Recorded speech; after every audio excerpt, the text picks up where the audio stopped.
Good morning সবাইকে welcome back to তানসাস life. আজকে আমি আমার কাজের জন্যই চলে এসেছিলাম একটা ভীষণ সুন্দর প্রপার্টিতে। এইটা হচ্ছে তোমার ক্রিক, পার্ক হায়াত ক্রিক। এটা যেহেতু একটা রিসর্ট, মানে রিসর্ট বেসিক্যালি পুরোটা গ্রাম জুড়েই হয়। আর দুবাইয়ের মধ্যে এই রিসর্টটা ক্রিক সাইডে, যেহেতু এর পাশে একটা বিশাল বড় সি আছে, মানে বিচ ভিউ বলতে পারো। তো এই ভেতর দিকে আমি যখন যাচ্ছি, আমি যাওয়ার সময় হেঁটেই যাচ্ছিলাম আর ফেরার সময় ফিরছিলাম গাড়িতে করে।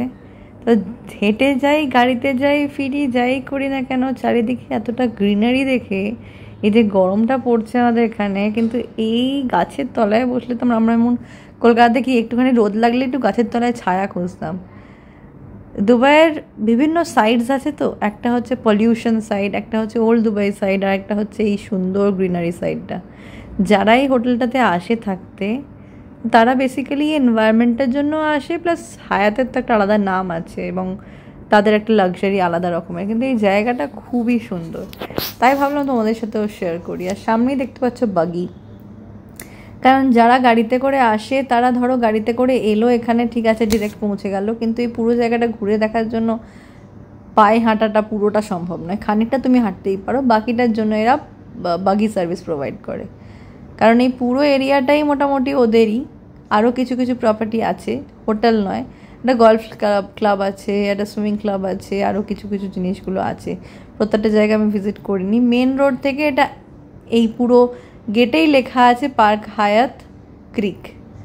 তো সেখান থেকে তুমি পুরো এতটা ভেতরে যেতে হচ্ছে, পুরো যেদিকে তাকাবে, ডান দিকে তাকাও, বাঁ দিকে তাকাও, পুরোটাই এই সুন্দর গ্রিনারি দিয়ে ভরা। ক্লোজ টু নেচার থাকতে কাদের না ভালো লাগে। তো যারা একবার এখানে আসবে ভিজিট করতে, মানে ধরো থাকতে এলো এই হোটেলে, তারা সেকেন্ড টাইম আবার এই হোটেলেই থাকতে আসবে এই এই এনভায়রনমেন্টটা পাওয়ার জন্য, স্পেশালি যদি গরমকাল হয়। আমার এই কাজের সূত্রেই এত সুন্দর সুন্দর জায়গাগুলো আমি ঘুরি, দেখি, এক্সপ্লোর করি, যে আমার এতটা ভালো লাগে। মানে দুবাই, আবুধাবি, রাসেল খেমা, মোটামুটি আমি মানে ভালো ভালো জায়গাগুলো, ভালো ভালো প্রপার্টিসগুলোকে গিয়ে আমি এক্সপ্লোর করতে পারি। তো আমার তো খুবই সুন্দর লাগলো। আমার মনে হয় তোমাদের সবারই এই জায়গাটা খুব সুন্দর লাগবে, সেই কারণে আমি চাইলাম একটা শর্ট ভিডিও করে রাখতে। গাড়ির সামনে বসে আছি, নিজের চোখে এই ভিউটা দেখছি, তোমাদের সাথে শেয়ার করবো না, সেটা আবার হয়। বেশিক্ষণ লাগেনি আমার কাজটা আজকে, তাই ম্যাক্সিমাম সময়টাই চলে এলো আস্তে আস্তে করে। এখানে একটা স্পিড লিমিটও দেওয়া আছে, কারণ প্রত্যেকটা গাড়ি আসছে যাচ্ছে, ট্যুরিস্ট থাকে বিভিন্ন রকমের। দেখো কত সুন্দর সুন্দর গাড়িগুলো রাখা আছে, আর দুধার দিয়ে এই সুন্দর গ্রিনারি, মাঝখান দিয়ে হেঁটে যাওয়াই যেত, কিন্তু একটু রোদও আছে। আর আমাকে নেক্সট আরেকটা জায়গায় যেতে হবে, সেই তাড়াটাও আছে। তো চলে এসেছি, এটা হচ্ছে গেটটা। তোমরা কখনো যদি দুবাইতে আসো, ক্রিক সাইডে এলে এটা দেখতে পাবে মাস্ট। এবারে ফিরে যাচ্ছি নেক্সট কাজের জন্য, আরেকটা জায়গায় আমার ভিজিট করার আছে। তারপরে চলে এসেছিলাম ডিরেক্ট মারিনাতে। আমি আর তন্ময় মিলে চলে এসেছিলাম মারিনাতে। আজকে ওরও তাড়াতাড়ি ছুটি হয়ে গেছিলো, তাই এটা হচ্ছে মারিনা। ডিএমসিসি মেট্রো স্টেশন থেকে নেবে ট্রাম ধরতে পারো, নাও ধরতে পারো, আমরা যেমন আজকে ধরিনি।